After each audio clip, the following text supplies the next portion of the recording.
কি হলো কি? দূর বাবা, ঘুমোতে দাও না, দূর। জেম্মা জেম্মা, আমি তোমার কাছে শোবো।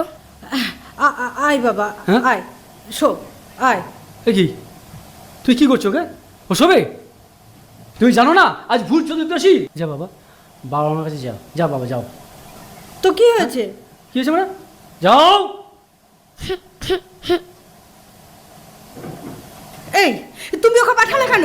বেশ করেছি। কেন পাঠালে? বেশ করেছি। বেশ করেছো? হ্যাঁ। তা তো তুমি করবেই। তুমি তো আমার দুঃখটা কোনোদিনই বোঝোনি। দুঃখ? আমার জন্য দুঃখ নেই, ওর একাই দুঃখ। তুমি কি করে বুঝবে আমার শূন্যতা, যেটা শুধু আমার, ও সবটা জুড়ে আমার। তুমি এটা বুঝবে না, কখনোই বুঝবে না।